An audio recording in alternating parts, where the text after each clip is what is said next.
마침내 박근혜 대통령이 머리를 숙였다.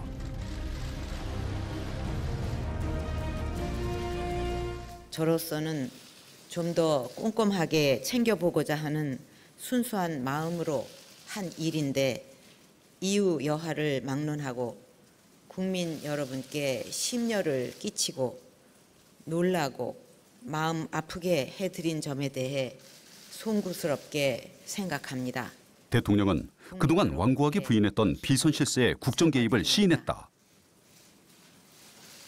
최순실 씨는 과거 제가 어려움을 겪을 때 도와준 인연으로 지난 대선 때 주로 연설이나 홍보 등의 분야에서 저의 선거 운동이 국민들에게 어떻게 전달되는지에 대해 개인적인 의견이나 소감을 전달해주는 역할을 하였습니다.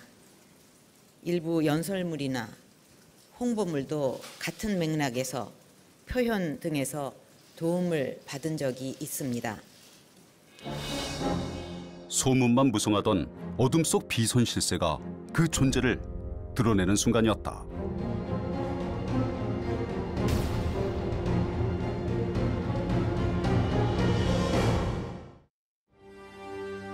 도대체 최순실이 누구냐는 질문이 쏟아졌다.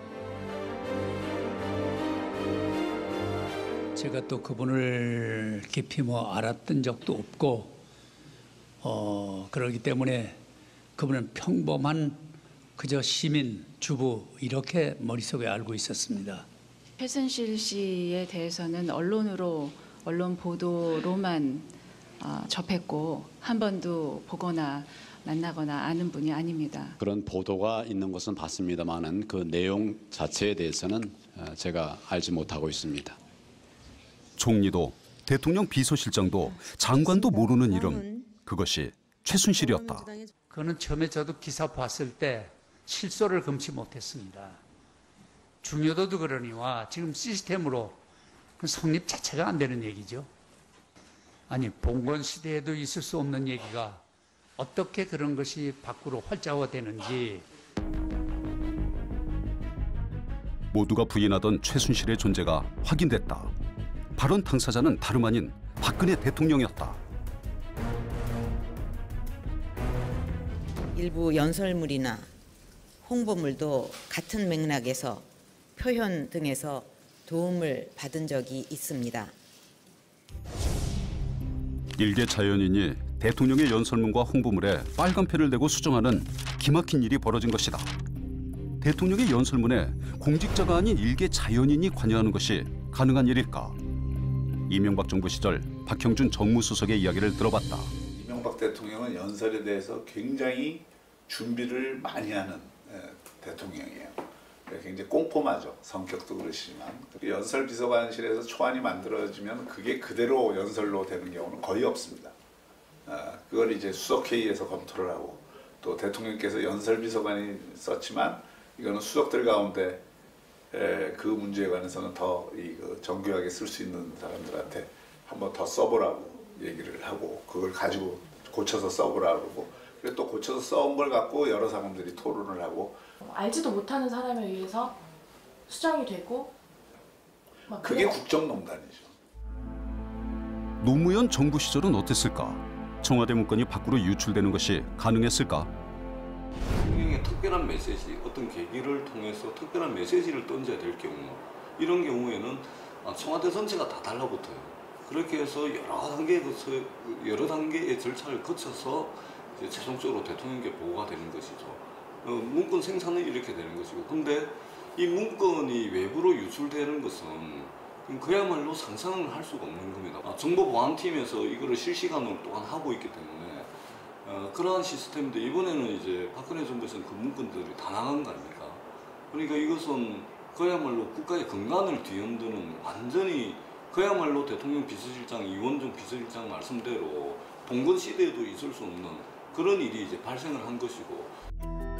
최고의 연설가로 손꼽혔던 김대중 대통령은 어땠을까? 대통령 평소에도 좀 자기 실력이 부족하다 하더라도 자기 연설문은 자기가 써야 된다. 이런 말씀을 자주 하셨어요. 그래서 퇴임 이후에 시간이 좀 여유가 있을 때는 거의 다 본인이 당신이 쓰셨어요. 청구 자료를 보고.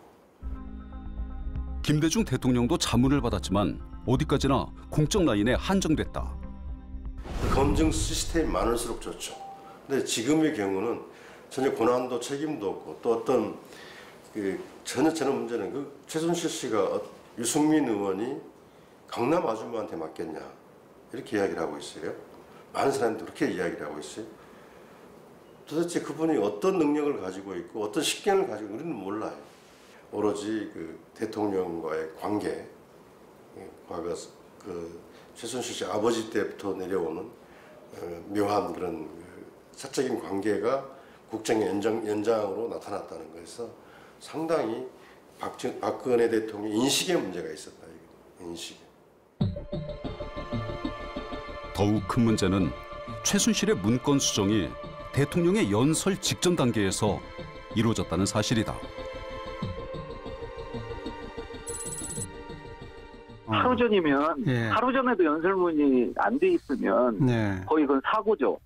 그렇죠. 사고인데 그렇죠. 그게 이제 거의 최종본이라고 봐야 되는 거죠. 근데 그 최종본을 보내준 건데 거기에 이제 손을 댔다 그러면 그거는 대통령 말고는 거기에 손은 안 되죠. 그러면 이제 손을 댔다 그러면 그 사람이 대통령인 거죠. 그뿐이 아니다. 국방, 외교, 인사, 의전 등 국정 전 분야의 민감한 문건이 최순실에게 전달된 정황도 드러났다. 대한민국의 공적 시스템이 비선 실세에 허물어진 것이다. 국가기관들이 법에 정한 절차와 시스템에 따라서 국정이 운영되는데 이번의 경우에는 청와대 비서실이 다른 어디 강남 어디에 아지트에 있었다 따로 사설 비서실이 있었다는 느낌을 받아요. 그래서 아마 지금 제일 허탈한 사람들은 공직자들, 특히 청와대 비서실에 파견된 공직자들이 허탈해할 거예요. 근데 우리가 하는 줄 알았더니 다 다른 데서 했구나. 이전 정권은 레임덕이었다면 지금 박근혜 정권에서 벌어지고 있는 이 상황은 레임덕이 아닙니다. 적어도 레임덕이 아니고 이것은 명확한 국정농단 사건입니다. 국정농단. 그래도 그 전에 비선 실세라든지 뭐 이런 뭐 경중은 있지만은 그런 사람들은 나름대로 이제 그 안에서의 내공을 쌓았던 사람들이 물론 그 가운데에서는 택도 아닌 사람들도 있긴 했겠지만 그런 게 어느 정도는 있었고 또 권력을 그런 사유화하는 데 있어서도 염치라는 게 좀 있었거든요. 근데 그런 것들이 이번에 무너졌다는 게 국민들로서는 더 충격이고 저도 그런 면에서 야 이게 우리나라 국가 시스템이 이렇게까지 취약한가 다시 한번 생각해보는 계기가 됐죠. 비선 실세는 시스템의 통제를 받지 않는 존재다. 권력을 사적으로 악용할 가능성이 높다. 이게 지금 현실인지 아니면 제가 뭐 영화를 본 건지 그런 느낌이었습니다. 그 기밀이나 그런 정보를 알게 된 사람이 그걸 어떻게 활용하느냐에 따라서 달려있기 때문에 그 사람만이 알고 있는 부분이거든요. 그러니까 이 사건이 더 지금 무서운 거예요. 이게 이 사람이 이걸 가지고 무엇을 하려고 했는지가 지금 그 사람이 와서 이야기를 해야 되는데 아무도 아는 사람이 없잖아요. 그러니까 지금 이 상황이 굉장히 무서운 상황이라는 거죠. 최순실이 권력에 접근하고 이용해 사익을 챙긴 사실이 속속 드러나고 있다. 세상 사람들이 미처 최순실의 존재를 알기도 전에 그 위세를 절감한 사람들이 있다. 바로 승마인들이다. 정의연이기 때문에 그 사람은 독보적이라 누가 건드리지를 못했어요. 경찰서에서도 함부로 못했으니까. 어느 정도로 건드리지를 못했습니까? 제왕이죠, 제왕. 승마계의 제왕. 2013년 경북 상주에서 열린 승마대회에서 최순실의 딸 정유연이 2위를 냈다. 그러자 경찰이 나서 심판들을 조사했다. 최순실 씨의 최측근으로 알려진 박원호 씨가 대한승마협회의 인사와 감사에 개입했다. 이 문건은 박 씨가 작성한 반대파 살생부다. 이게 박원호 씨가 작성한 살생부예요. 그래서 여기 지금 쭉 있는 명단이 박원호 씨의 반대파 명단들이거든요. 그래서 박원호 씨가 이 반대파를 이제 제거해야 된다고 최순실 측에 이제 이야기를 합니다. 하고서 이제 청와대에서 승마협회 감사를 실시를 해요. 당시 승마협회를 감사한 문화체육관광부 보고서다. 최순실 씨 측과 반대측 모두 문제가 있다는 내용이다. 그러자 박근혜 대통령이 직접 나서서 보고서를 작성한 문화체육관광부 공무원들을 공개적으로 비판했다.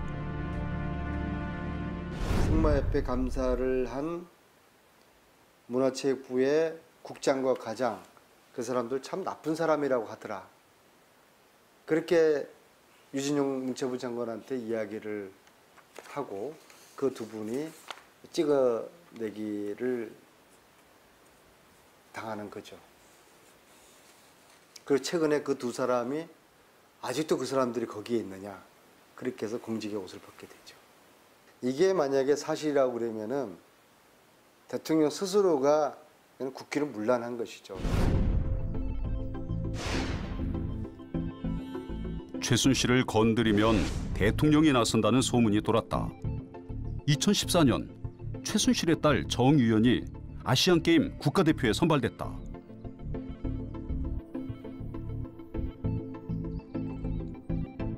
지금 권력자들이 자기 권력이 있는 애들이 심판들이 점수 줬는데 점수 적게 줬다고 경찰 조사시켜가지고 누가 심판을 보냐, 안 보죠.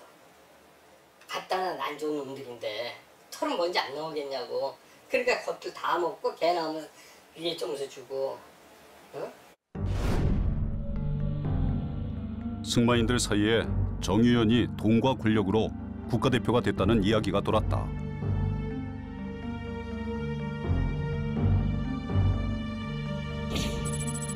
이런 비난에 대해 정유연은 SNS를 통해 돈도 실력이다, 능력 없으면 부모를 탓하라고 응수했다. 어차피 부잣집하고 부잣집 아닌 집하고는 자기가 자기 돈으로 하는 거야. 누가 뭐라고 하겠어요.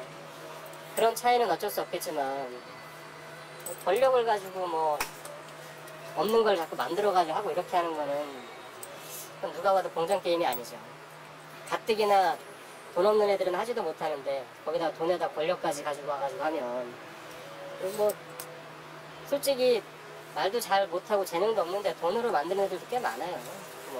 근데 거기다 권력까지 해가지고 판정까지 뒤집어 버리면은 할 말 다 한 거죠. 이제 더 이상은 승마가 스포츠가 아닌 거죠, 그러면.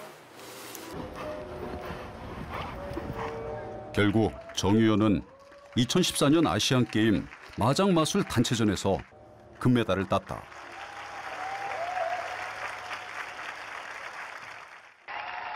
우리 선수들은 사흘 뒤 개인전 금메달에 도전합니다.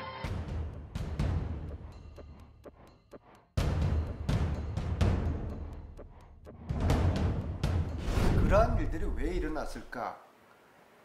저는 그때 그런 생각을 했어요. 이것은 최순실 딸의 대학 입학을 위한 프로젝트가 진행되고 있는 것이다. 그러기 위해서는 좋은 성적을 줘야 되는 것이고, 그러기 위해서 심판들이 알아서 심판 점수를 줄 수 있는 그런 협회를 장악해야 되는 것이고, 그러기 위해 가지고 최순실 측에서 반대파들을 살생부가 있었지 않습니까? 살생부를 통해 가지고 문체부가 찍어내리게 한 것이고. 그해 이화여대 입시 서류 제출 마감은 9월 16일. 그런데 정유연이 금메달을 딴 것은 나흘 뒤 9월 20일이었다. 네, 정유연 선수는 지금 우리 한국 10월 18일 면접에 앞서 이대 입학처장은 심사위원들에게 아시안게임 금메달을 성적에 반영할 수 있다고 통보했다. 당시 정유연은 승마복을 입고 금메달을 지참한 채 면접을 봤다. 면접 당일날 최순실 딸이 승마복을 입고 면접을 보잖아요. 이 자체가 명백한 입시 부정이에요. 면접 보는 학생들이 누구인지를 인식하게 하는 것 자체가 그거는 공정성을 위반하는 것이죠.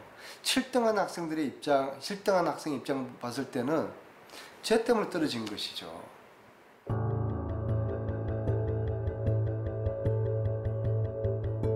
학교에 거의 나오지 않았던 정유현은 첫 학기에 학사 경고를 받았다. 그러자 최순실이 지도교수를 찾아와 폭언을 퍼부었다. 그 직후 지도교수가 교체됐다. 일단 이 친구가 학사 경고를 먹었고, 그 다음에 휴학을 했고, 그리고 또 지금 이제 학교를 안 나오니까 지금 항상 지도교수님은 걱정이 된 거죠. 그래서 이렇게 이 전화를 했더니 그 오해를 했는 모양입니다. 학사 경고 이제 그 제적을 곧 되는 것처럼 사실 3번 우리가 학사 경고가 돼야 제적이잖아요. 그래서 워닝을 하시고 사실 상담을 하시려고 전화를 했는데 그게 서로 의사소통이 제대로 안 됐다고. 그래서 전화로 많이 일단 감정이 상한 상태로 또 이렇게 연구실에 이렇게 거의 뭐 쳐들어오시다시피 하시니까 학칙마저 개정됐다. 수업 시간의 6분의 1을 결석하면 F학점을 주던 것을 국제대회나 연수, 훈련 등에 참가할 경우 출석으로 인정하도록 고쳤다. 더구나 이 학칙을 소급 적용하여 정유현은 낙제를 면했다. 이 사실이 알려지자 학생들은 특혜라고 반발했다.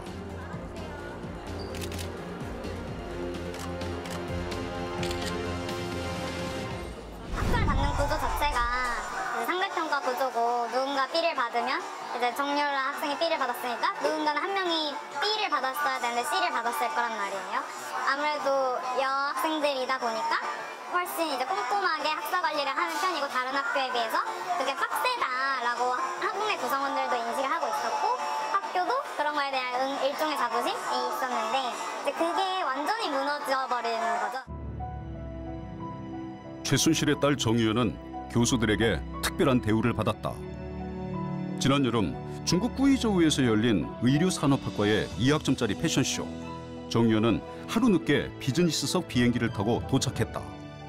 런웨이에서 걷는 연습을 하고 포즈 취하는 연습을 하고 뭐 이런 거 하고 있을 때 그때 이제 잠깐 와가지고 교수님이 소개해 주셨던 것 같아요. 아, 뭐라고 소개하셨나요?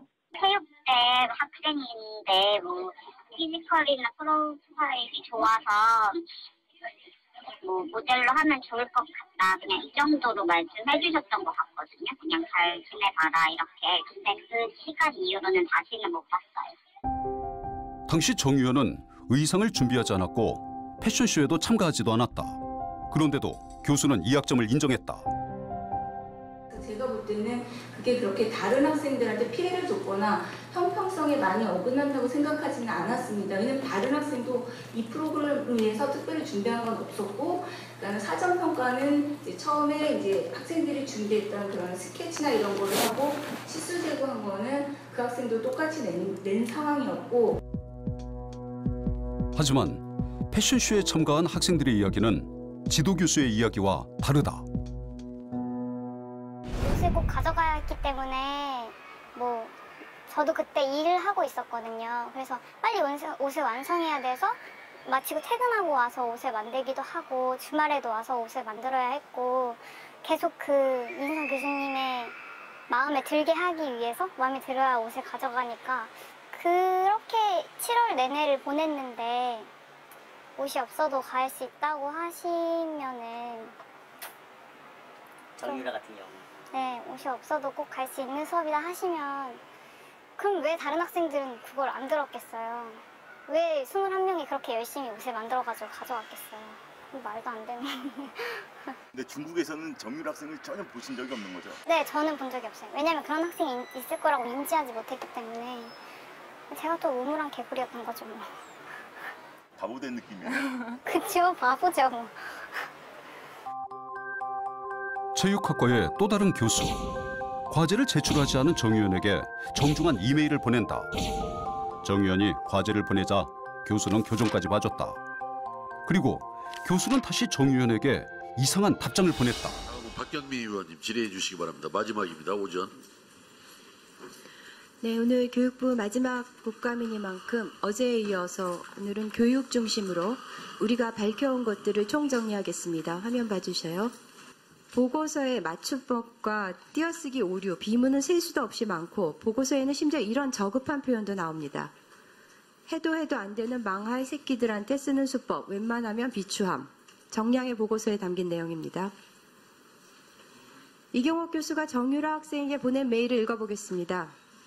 늘 건강하시고 이 교과를 통해 더욱 행복한 승마가 되시기를 바랍니다. 감사합니다. 이게 교수가 학생에게 보내는 메일입니까? 이화여대가 대통령과 가까운 최순실의 우의세 때문에 그의 딸에게 특혜를 줬다는 의혹이 제기됐다. 자, 지나갑시다. 지나갑시다. 아니, 이렇게 들어가야 돼요. 안 되지. 오늘 우리 이화 구성원들을 대상으로 그간 언론에 집중을 받은 의혹들에 대해서 소신탄회하게 매우 솔직하게 모든 것을 설명할 예정입니다. 한 가지 말씀드릴 것은 전혀 특혜라는 것은 없습니다. 이것만 확실하게 밝히겠습니다. 감사합니다. 특혜가 없으면 어떻게 특혜 망한 학생 기억자를 받는 겁니까? 자, 이제 지나갑시다.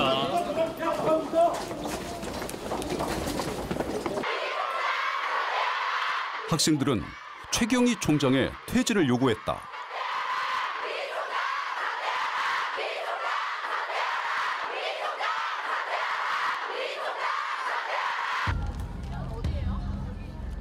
교수들도 퇴진 시위에 동참했다.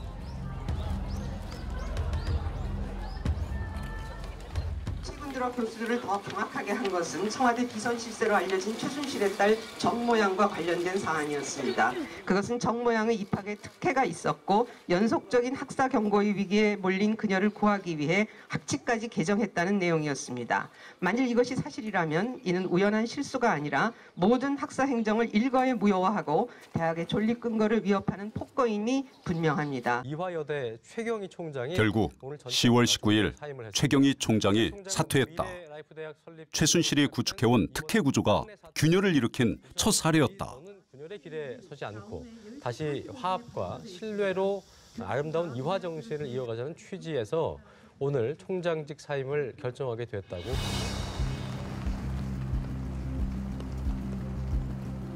미르재단과 K스포츠는 비선 실세가 누린 권력이 얼마나 강한지 단적으로 보여준다.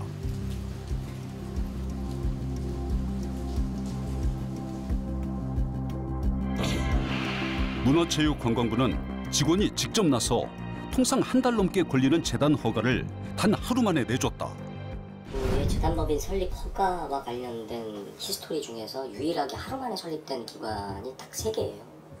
그게 이제 이번에 미르, K스포츠재단, 그리고 대한체육회.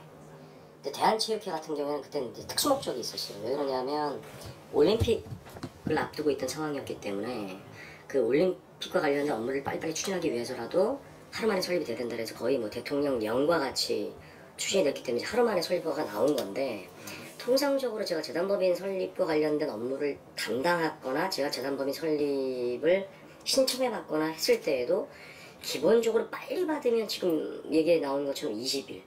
이거는 최소한의 지급윤리에 근거한 양심조차도 발동하지 않는 조직이 오늘날 대한민국의 관료 조직이 됐다. 제발 좀 소신을 가지시라. 그리고 이렇게 문체부에 뭐 하루 만에 설립 허가서 내주고 서울까지 출장 가가지고 허가 설립 신청서 받아오고 이런 짓을 하잖아요. 박근혜 대통령은 재계가 K스포츠와 미르재단의 설립을 돕도록 자신이 지원을 요청했다고 해 힘을 실어줬다.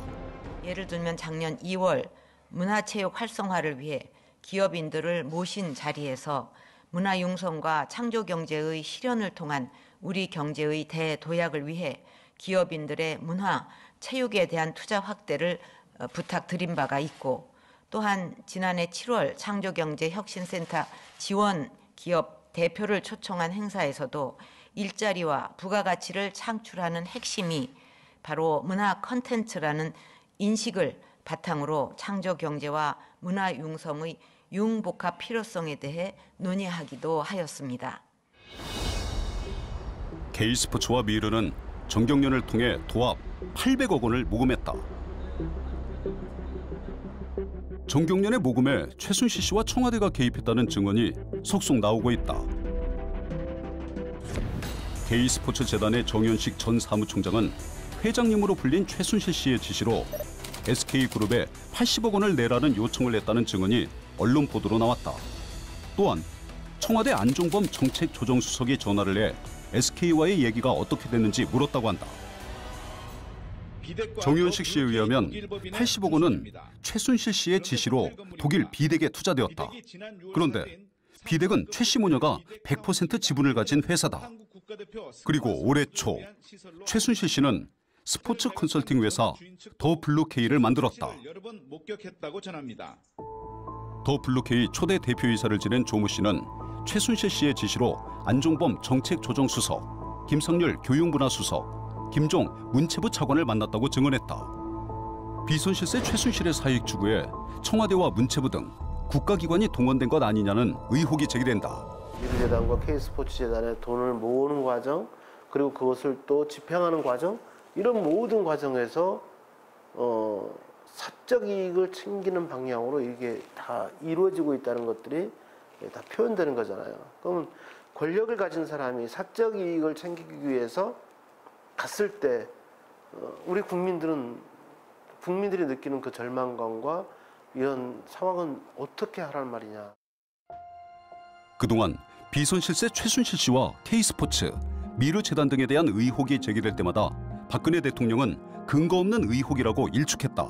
그동안 진행된 국정감사에서 경제단체 주도로 설립된 두 민간 재단과 관련해 많은 의혹이 제기되었습니다.